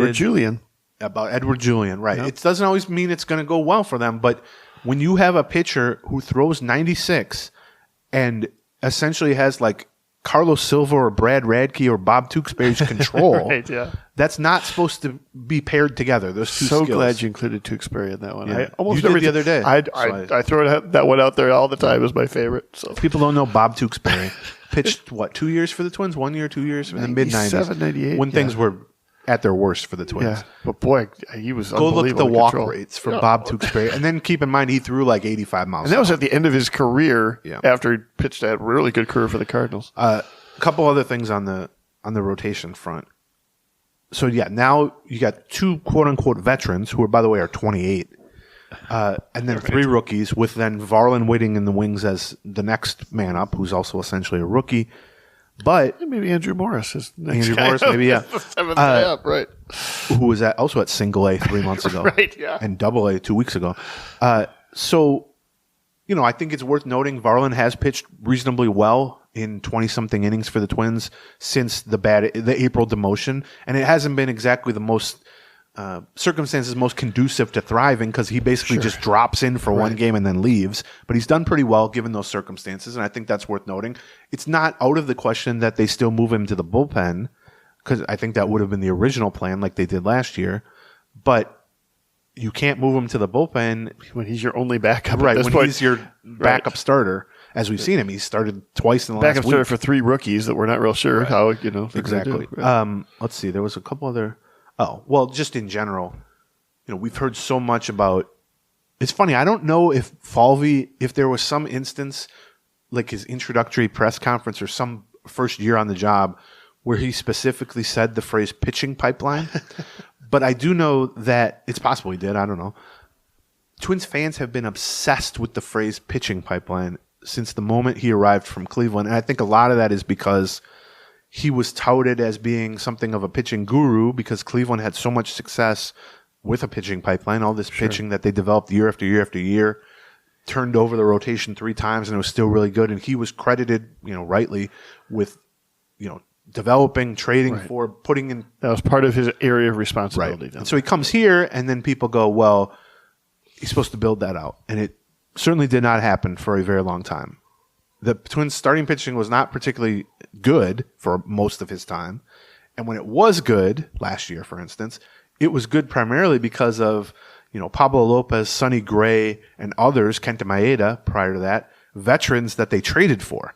Now, that's still pitching. You acquired pitching, but it didn't meet people's expectation of pitching pipeline. But ultimately, who cares how you get it done? When I'm watching a pitcher on the mound, I don't go, this guy's good, and the Twins are going to make the playoffs. It doesn't really mean much because they didn't draft him 6 years ago. They traded for him, or they traded for him like Joe Ryan at AAA, like Simeon Woods Richardson at AA when he was 20. But now we're at a point, because they have to, they're being forced to turn in part because of injuries, in part because of payroll limitations from ownership that didn't enable them to add the veteran depth that they had wanted to add. Probably the only guy they added was DeSclafani, and he got hurt immediately. Right. Now they have no choice but to turn to the quote unquote pitching pipeline. The cavalry has arrived just in the nick of time. Right. I mean, we'll see. It's possible they sink. Yeah, it's also possible they swim. It's most likely we'll see a mix of both. Right. That's what you get with young, untested players. There's an upside there. I should note that Rich Hill, who I know they've been in contact with, it sounds like he's signing with the Red Sox. So that's off the table now. 44-year-old Rich Hill. So they're going to have to stick with these young guys, as we talked about. Simeon Woods Richardson, Festa, Varlin, Zebby Matthews. Where's Dallas Keuchel these days? He's still available. I don't know if he retired or he pitched earlier this year for Milwaukee, but I think he was released a while ago. They're going to have to go with these guys. Now, there's much more upside to be found in Zebby Matthews or David Festa, and I'm not talking long term. I mean, that's undeniable. But right now, than Rich Hill or Dallas Keuchel. But the argument for signing one of those veterans is theoretically they avoid the same downside as a rookie. Because in everyone's head, a rookie's downside is, they don't make it out of the second inning. They get shelled. They give up 7 runs. Now, I have found that while that is conventional wisdom, I think it's sort of a, confirmation bias. Sure. So that when rookies do that, I can tell you that the Twins have signed plenty of scrap heap old ass pitchers. Rich Hill the first time around, right. Matt Shoemaker, Jay Happ, on and on. Dallas Keuchel. They are just as capable of getting knocked out of the game after 1 1/3 innings. I remember the Dallas Keuchel Philadelphia game. But for whatever reason, that doesn't register the same impact in people's head of, if it happened to a rookie, they have to avoid that. Right.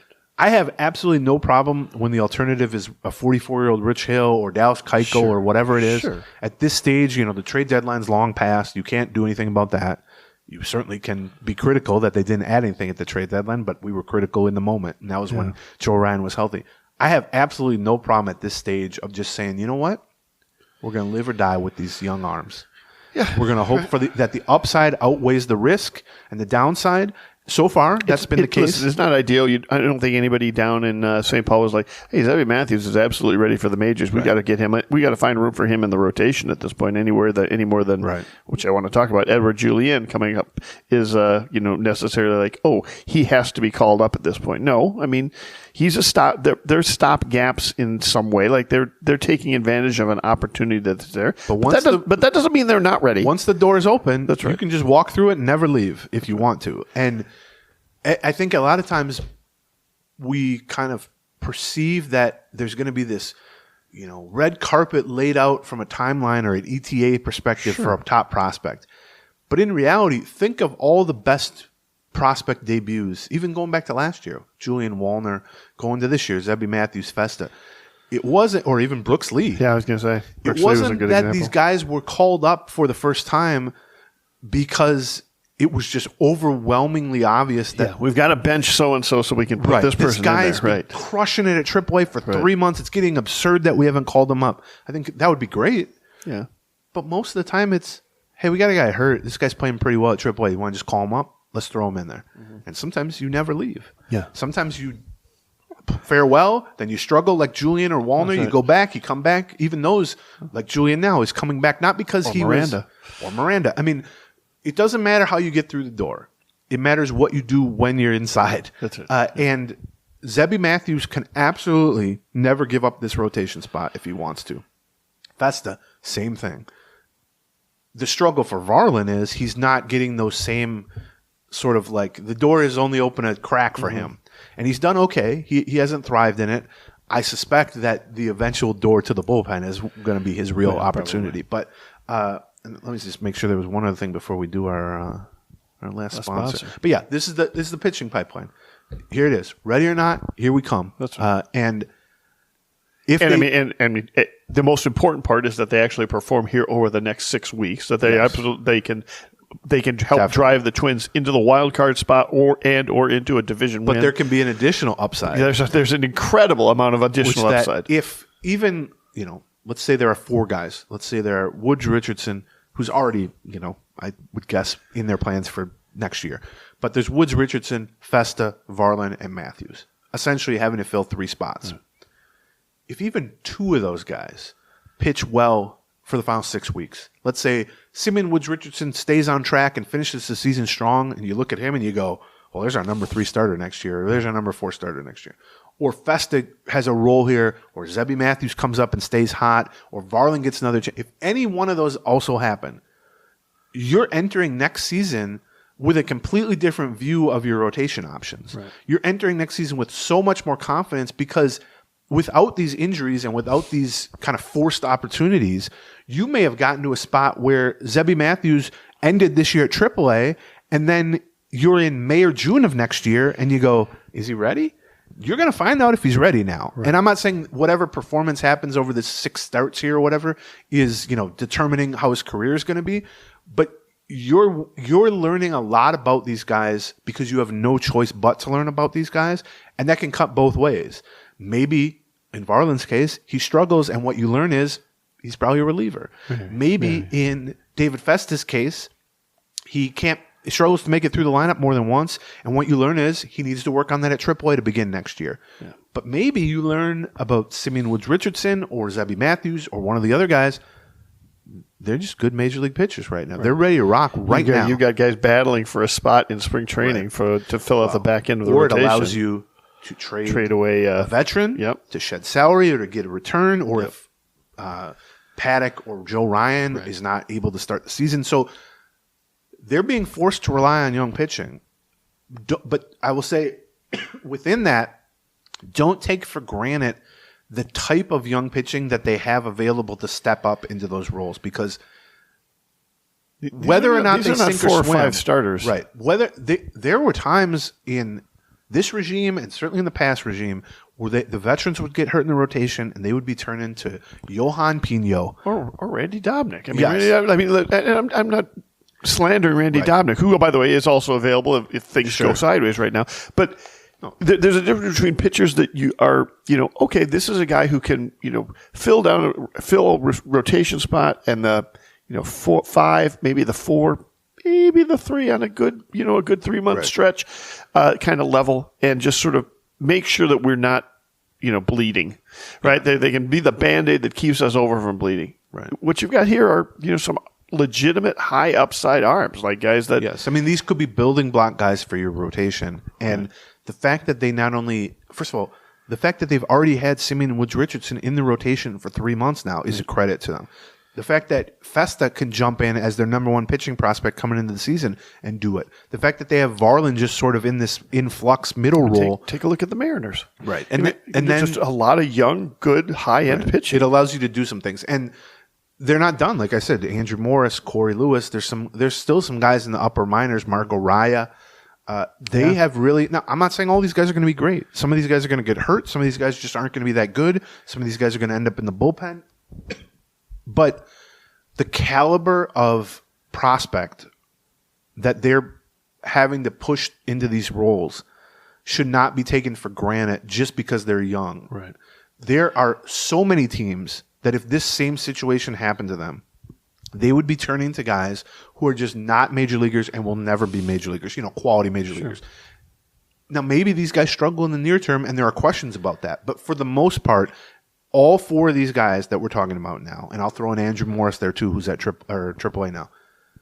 If things go well for these guys, not just now, but overall, they could be rotation, building blocks for 5, 8 years to come. And being able to turn to those guys when you find yourself in deep S in the rotation is such a different experience and a credit to the pitching pipeline arriving better late than never than just, what do we got at AAA? Like, we got, who do we have there? Like, we got Caleb Bosley, Randy Dobnak, and I'm not trying to crap on these guys, but this is an opportunity for guys who are going to be part of their plans next year and years after that to just arrive. 2030. Their train might just arrive a little earlier. Yeah. Their flight might arrive a little earlier. And that can be a great thing. So I think that is one of the more intriguing storylines to watch. Yeah. It's risky. It's a high wire act to have these starters, and it's going to put more pressure on the bullpen, which we'll talk about in here in a minute. And I mean, and also, not just whether or not they're going to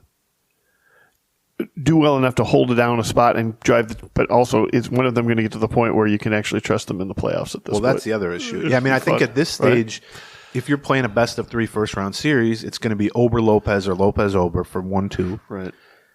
And then probably Simeon Woods-Richardson. But that's because we've seen the most of him. That's not because we think, he's necessarily got biased upside here. So, yeah, I mean, one of those guys could step forward. Before we talk about the bullpen, which is now going to have to take on a bigger load because you're going to be limiting some of these or trying to work around damage with these guys, as we've seen with like Festa. Let's talk about our last sponsor, which is BetterHelp.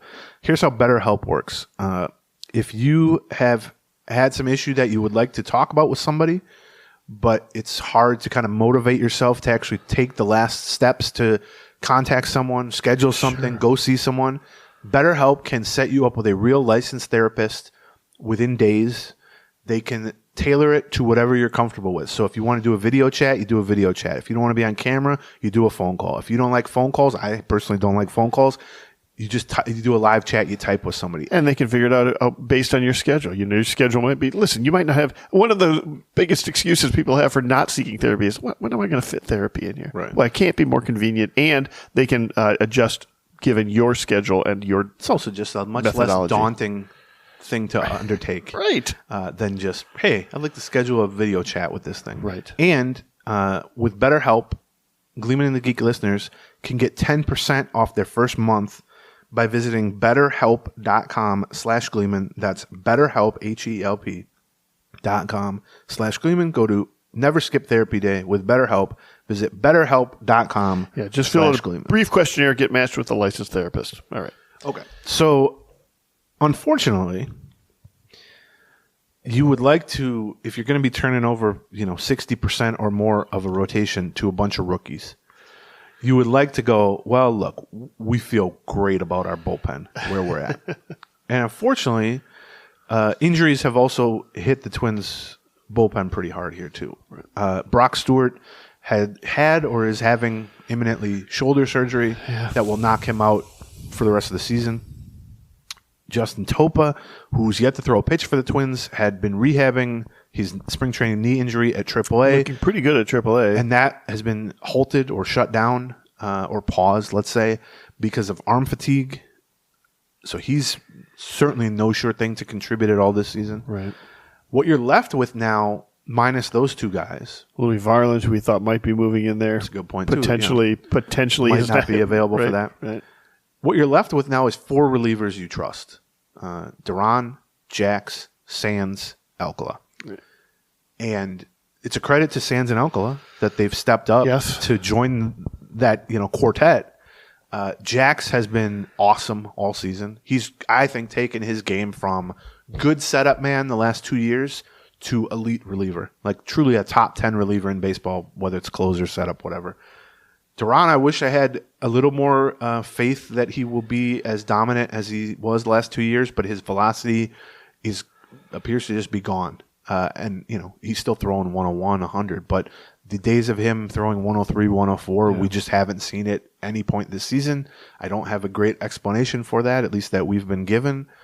But within that, he's still been damn good. Sure. I mean, let's not act like he's been bad. Yep. It's just he's a little less overpowering, a little less dominant, a little less, he's in, game's over. Right. He's just a human good reliever as opposed to this otherworldly amazing reliever. But that quartet of guys, Duran, Jax, Sands, Alcala, you have Duran as the closer, you have Jax as your 8th inning guy, you got Alcala or Sands as your kind of 7th and 6th inning guy, sometimes 8th inning guy, secondary setup men, as I like to call them. That's really good. I mean, that foursome is really good. Like, it's among the best the Twins have had in a long time. It's among the best in the American League. That is not the problem. Now, you'd like it to be a 5-some. You'd like a healthy Brock Stewart in there, but that just wasn't going to happen. You'd like it to have a Justin Topa in there as the 5th guy, and that seems like it's probably not going to happen.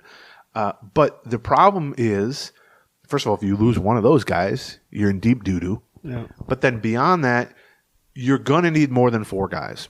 And I mean that both in terms of getting through the next 6 to 7 weeks, you're going to need more than 4 guys to step up. Because as we've seen, you have back-to-back or 3 straight close games, and you only got 4 guys you trust. By the 3rd game, you're out. You can't use them anymore. They've been used. They're going to need Trevor Richards to step up.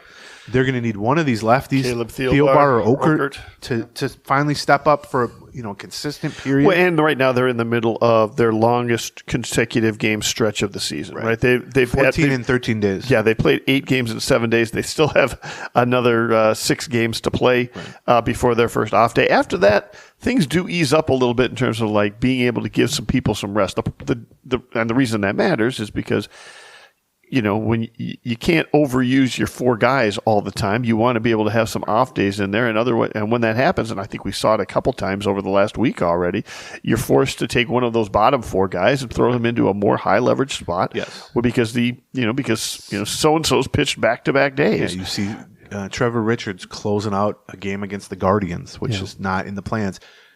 Ronnie Henriquez is the latest guy through the revolving door of middle relief that's going to get an opportunity. I think he has good stuff. He's pitched pretty well of late at AAA. I know they've liked him always. I would personally like to see Josh Winder get a chance when he's eligible to return. Yep. I think he has a chance there. I think if Varlin is able to shift to the bullpen, I think he has a chance to join that. Paddock might be an option middle of September, late September. They have some options, but it's a little. This is a logistical issue here over certainly the next week, and then probably over the next 2 to 3 weeks. Because the problem is if you get pretty good starting pitching from all these rookies, you're going to be playing a lot of close games. Right? Yeah, right. If you're playing a lot of close games, especially when you get a lineup that's all banged up and can't score a ton of runs, right? And we've seen this. I mean, for the most part, recently, when you're playing a lot of close games and you only got 4 relievers you trust, you're going to wear them out. And you're going to be in spots where a couple times a week, if you play a bunch of close games, Duran's not available, Jackson's not available, whoever's not available. But then the additional problem when you're relying on young starting pitching is even if they do pitch pretty well, which they have so far, and I think they're capable of it, continuing that, you're going to hope for 5 innings out of these guys, not 6 or 7 innings out of these guys. You're going to have situations like we saw with Festa or Varlin where they're removed in the 4th inning, they're removed in the 5th inning. They're not allowed to face the meat of a lineup for a 3rd time, or if they put a couple guys on base in the 5th, they're removed, that sort of thing. That's in part so that they don't hurt the team, but it's also just from a developmental standpoint, you're trying to kind of handle them carefully, which we saw actually with Simeon Woods Richardson early in the season, and I would argue the Twins did an awesome job with that. They kept him from dangerous spots. They didn't let him walk down a lot of dark alleys at night. That's right. And now he's a little more comfortable. You start to let him do that. But with Zebby and Festa and Varlin, I think we've already seen it a little bit with like Varland. Where that at bat that he had versus Cleveland. Now they ended up winning that game because Wallner came through with the big home run. But in a lot of opportunities, Varland isn't making that pitch to. You're trying to not. You want them in the pool, Naylor. These young guys. You want them swimming in the pool and learning how to swim, but you maybe don't want them in the deepest end. Right. That's right. But that's fine. I think that's smart. I think the Twins have generally done a good job. I think that's both a way to develop them the best, but also limit the downside in the short term. Yep. But what it means is, separate from these late inning guys, you're just going to need more innings thrown by the bullpen. There's just more work to go to a bullpen. Any out that is not recorded by the starter goes to the bullpen. I know that's simplistic, but the difference in getting, going 6 1/3 versus going 4 2/3 is another reliever or maybe 2 relievers having to work that night.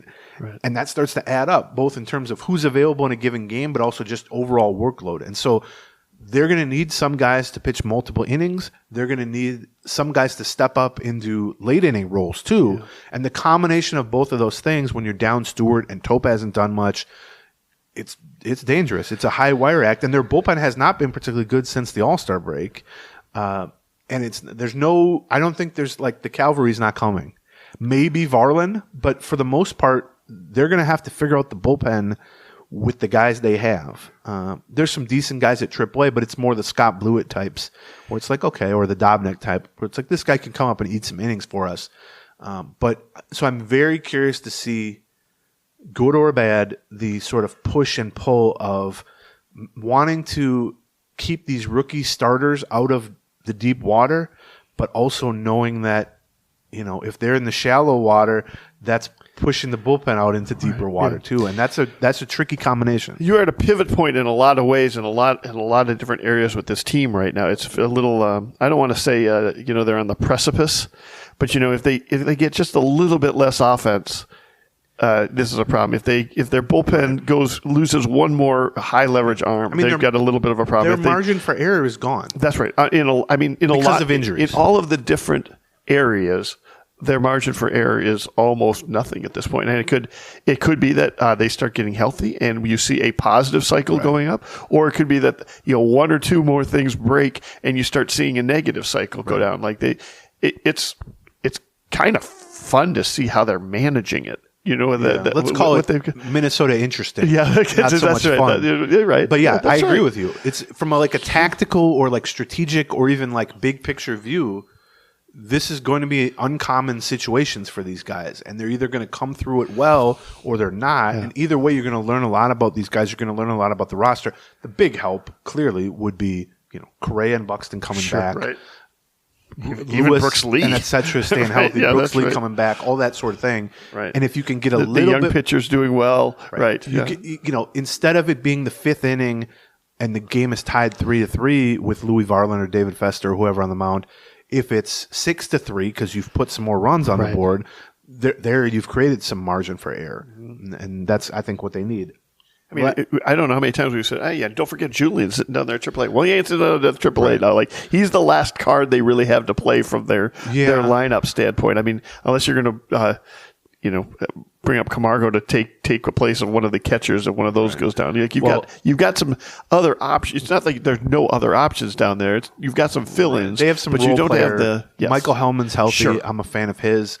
Deshaun Kiersey is a center fielder. I'm a fan of his. But these guys are not top. Right. We're not top 100 prospects at any point in there. And I mean, clearly with Kiersey, I'm a fan. I believe he's a legit center fielder. He's got 30-40 steal speed. He's improved enough offensively where I could see him having a major league career as a fourth outfielder, platoon outfielder. But it's worth noting that he had a really nice year at AA and AAA last year. The Twins left him unprotected for the Rule 5 draft, and he was not picked. Right. And they've had multiple opportunities here to call him up to play center field or outfield because of injuries, and instead, right now, they're going with Margot and Martin in center field instead of Kiersey. Michael Hellman is a little different in that he can play center. He's a right-handed hitter, whereas Kiersey's left-handed. He's more of a Castro utility. Right, that's right. Got a decent hitter, good speed, can play pretty much anywhere, including center field, shorts, can play some shortstop, but all over the infield. They like him. He's just had a real tough time the last couple of years staying healthy. He had a long hamstring injury coming out of spring training 2 years ago. I think he separated his shoulder. He's had some other leg problems this year. He's healthy now, so I could see him getting an opportunity if there's more injuries as kind of a flexible bench option. Sure. But yeah, I mean, Julian, the guys that they were going to call up here, the young guys, Brooks Lee, Julian, Wallner, Royce Lewis. I mean, we're seeing it, and unfortunately, two other guys that theoretically would have maybe been at AAA right now are Emmanuel Rodriguez and Luke Keeschel. Oh, yeah, right. And Luke Keeschel just had elbow surgery, so he's done for the year. And Emmanuel Rodriguez hasn't played in 2.5 months because of a wrist or hand injury. Yeah, Kirilloff too. And Kirilloff too. Yeah. I think they're going to have to piece it together and figure it out. We should know. You mentioned catcher. We gave props to Vàzquez a couple episodes ago. Yeah. And he's hit even better since then. Yeah. We should give props. I looked up the numbers. Except for that running play last night. Why did he think that ball was going to fall in? What happened? Why are they doing a hit and run with Austin Martin and Christian Vàzquez? Martin can put the ball in play, but yes, I get you. Why are you doing a hit and run with your backup catcher who, no offense, but he runs like me? What are you doing? I have been covering this team. He had a swinging bunt the other day that I was like, oh, that's absolutely going to be hit. I'm like, nope, that's not going to be hit. Very slow. They got some really slow dudes on this team. But anyway, I looked these numbers up because I joked the other day that Vàzquez and Jeffers did a body swap. Yeah, because it's crazy because not only did Jeffers get off to a great start this year, I think we're in agreement that he was the team MVP through a third of the season. Middle of May. Yeah. Right. And that was coming off a career year. So there was no way to look at that. Right. The guy has a career year at like 26, and then at 27 is even better and is the team MVP through the first, third of the season or quarter of the season. It's, I think, natural to go, oh my God, he's just really good now. We just have a star catcher on our hands here now. Well, he's been terrible since then. Yeah, right. Opposite is true with Vàzquez. Vàzquez had a terrible year last year and is also 32, showed some real signs of rapid decline, which in catchers happens quicker and doesn't usually reverse itself. And then he got off to a brutally bad start. Right. Not only for the first... So bad that we're going to tell you how good he has been, and he's still got a 72 OPS plus. Like that kind of bad. And so, it was June 1st or even like mid-June, and you're looking at he's hitting 160. Right. And it's like, how much longer can they put up with this? Like, do they have to cut him or trade him or send somebody to call up a third catcher in Camargo, or just give Jeffers more playing time? Instead, listen to these numbers. I looked them up. Vàzquez since July 1st. So that's 6 to 7 weeks now. Second half of the season. Well, but even 2 weeks before that, second half of the season. He's hitting 340 with a 1,000 OPS. Right. Yeah. For 7 weeks. Right. Now, Jeffers, since June 1st, so a month before that, is hitting 189 with a 575 OPS. Right. They've essentially just flipped spots. It's crazy. Like Jeffers is hitting like Vàzquez, and Vàzquez is hitting like a very, very good version of Jeffers. And the end result is sort of the same, because the funny part is at no point has the playing time distribution really changed. They basically just have alternated for 2 years now. No matter who's hot, who's bad, who's good. You think we got like a Freaky Friday kind of That's situation? what I'm on there? saying. Like body swap. I wonder what would how would we find out? Like what would Vàzquez do that would think, oh no, that's really Jeffers now? It is interesting too, because you could not find two more different body types. Ryan Jeffers is like 6'4". Yeah, that's right. And he looks like a bodybuilder. And Christian Vàzquez is he's listed at 5'9". I'm gonna put him at about 5'7". And he's not a bodybuilder, let's say that. And yet he's been phenomenal now for 6 or 7 weeks. And cat-like reflexes on those.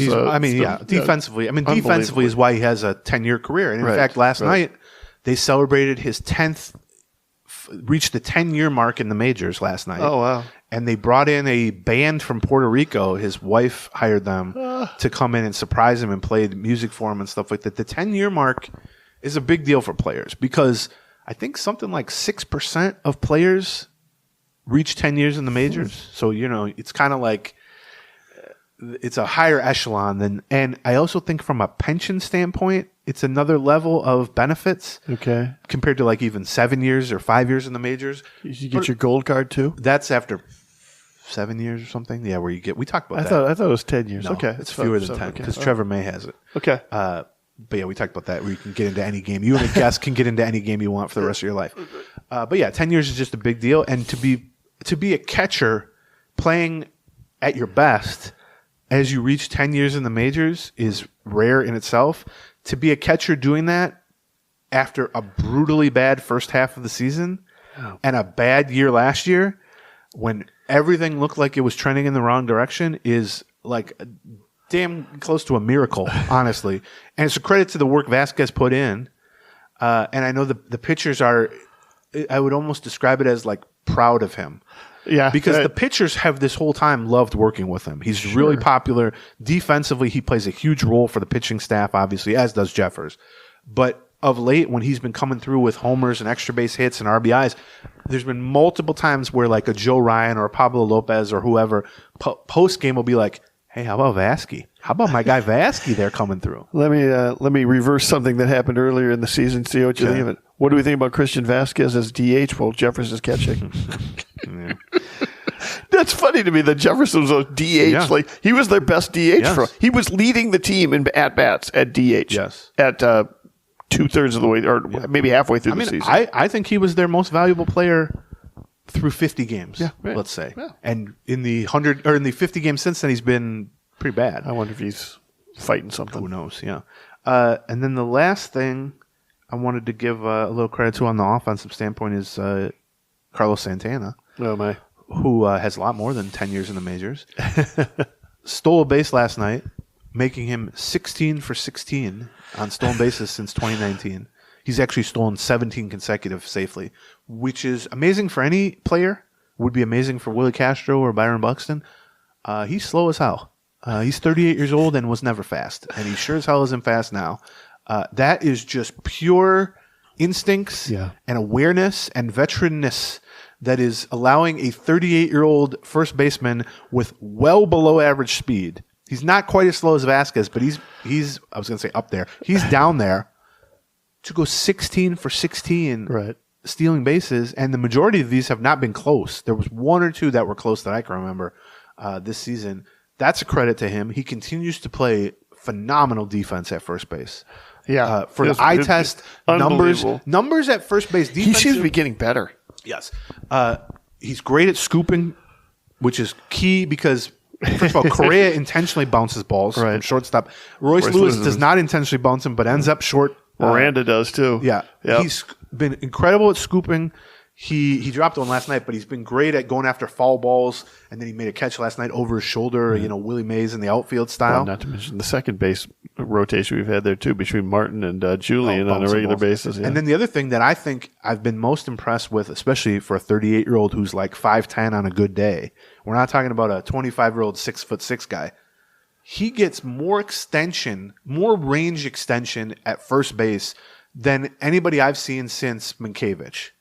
And Minkiewicz got it because he was really like a second baseman playing first. Okay. I mean, Minkiewicz is the best first baseman I've ever seen, Twins-wise. He would just get it because he was just so quick and had just range. And he would play balls that were hit to the second base sometimes. He would just get to more balls. Santana does not have that. What Santana has is really good instincts, and his dives, where he lays out for a ball, I've never seen a guy get more extension on a dive. A lot of players... And be able to get up after that extension. That's even the craziest part to me. Awareness or... As a 57-year-old, that's crazy. Believe me. I'm going to... When this you podcast find yourself on the ground, what ends, do you do? The noises I will make standing up... He doesn't have to crawl over to the couch or anything. Yeah. So he's been awesome defensively. He has, since those first 3 weeks where he was terrible offensively... He's been got an 850 OPS or an 8-something OPS, bunch of homers. We saw last night comes through with a key sac fly when you needed it. And I'm not saying that's something to go into the Hall of Fame about, but those are the type of plate appearances that can mean wins or losses, even though that doesn't really record anything in terms of his OPS or anything.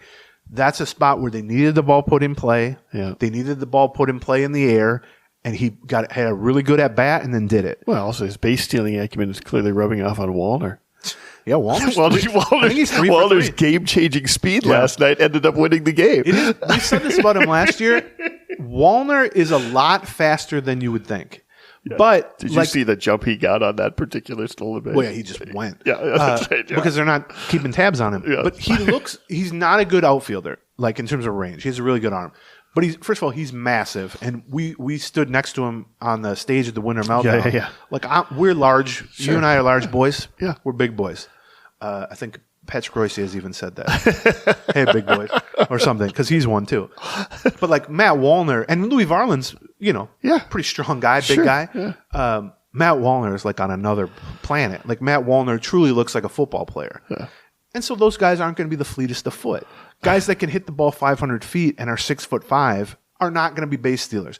Maybe are not going to be the most graceful outfielders, which he certainly is not. Yeah. However, he made a hell of a catch for Zebby. If he can, that's true. It helps being 6'5". Well, yeah, but also he got back to the wall. I agree. On that, right? He's a better outfielder than you would probably think, because I think would assume he's terrible. Not you, but the royal you. But what I will say about him is, if you give him a minute, and this was true of Sano once upon a time too, before all the injuries. Yeah. He's not fast, but if you let him, if it's a situation where he's going first to third, or he's running after a ball hit high in the gap, if he's got a little bit of time to get the runway going, he can get up to a top speed that is much faster than a lot of guys on this team. Yeah. Not instant acceleration, but Whereas Santana, I don't even think he's getting to second base all that quickly. I just think he's taking off and knowing they're not even paying attention to me. And why would they? Right. I'm an old first baseman. Albert Pujols did this later in his career, and he could barely run to second base, and he would still steal bases. So I just wanted to shout out Santana in a off season and trade deadline where they made very few substantial moves, and the moves they did make largely have not paid off in a meaningful way.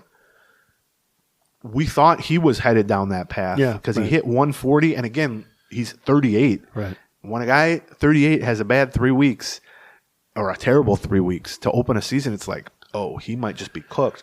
Meanwhile, I would argue probably, so it's been, 4 months since mid-April? Yeah, probably. I put him easily top 5 most valuable Twins players. Easily during that time. I mean, you could probably make an argument he's third or fourth, I would say, because he's played pretty much every day. No, that's true. He's hit. He's been relatively clutch. He's stolen a few bases.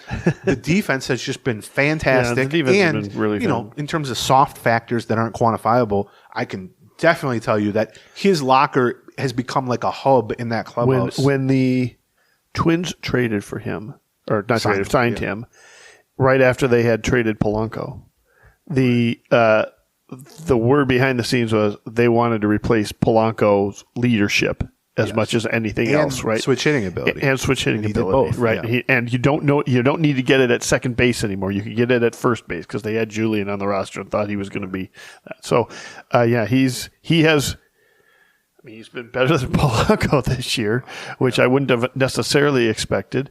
And he's certainly been more durable. He's brought a defensive component that has been fantastic. Yes. And he doesn't strike out much. Right. He takes good at bats. He draws walks, switch hits. Even versus right-handers, I feel like I'm going to get a quality at bat from him. Yes. And that's not really been his strength. Wanted to shout out, Vàzquez and Santana because Lord knows in April and even May, June for Vàzquez, I don't think we were unfair in being critical of him. But when it turns around the way it has for both of these guys, you ought to be full of praise. And so I think about where this lineup would be without Vàzquez over the last 6 weeks, without Santana over the last 3 or 4 months, 2 huge impact guys where you just thought, well, they're cooked, right? Like what are they going to do with these guys? So that's been huge. And I just wanted to shout them out at the end of this. We will be back Monday to recap the whole Rangers series. That's right. Hopefully have a better sense. See how many games above 500 they are, whether they're 15 or 12 or 18. Maybe the Guardians will even lose some games in Milwaukee or against Milwaukee. Probably not. Hopefully we'll have some injury updates, good or bad, on a few different players by then. Preview the San Diego series. We'll talk about the Rangers series. You can find all of that bright and early Monday morning exclusively for Patreon subscribers, which is patreon.com/Gleeman, patreon.com/Gleeman. If you join us today on Patreon and you stick with us through the end of the regular season, I think it'll cost you like $11. That's about right. Something like that. Yeah, that's about right. That's right. That's right. And we do hour-plus episodes, commercial-free, exclusively. Yeah, and I will also warn you, I think we're probably going to be skipping a couple of free episodes at the beginning of September. I'm going to be in Brazil, so that's going to be tricky to record those. So if you want your normal allotment of Twins Talk, patreon.com/Gleeman is the way to do it. You'll enjoy it, but also if you like this show, why not support us? That's right. It costs you $1 an episode. That's it. Right. But it means a lot to us, and we would love to have ramp up here as we head hopefully towards a playoff push. And if not, I believe we'll talk to you next Friday. Yeah, we'll talk to you next Friday. We'd like to thank you for making this episode free, BetterHelp and RotoWire and Game Time and Brixworth. And a special thank you to our presenting sponsor, Blackstack Brewing, now being distributed all of Greater Minnesota. Stop by your favorite liquor store or the Blackstack Tap Room to grab your favorite brew or try something new. Good stuff from Blackstack. May all your cup checks be bountiful. I don't think you want bountiful cup checks. Check out okay, maybe. I don't know. Bye. Gleeman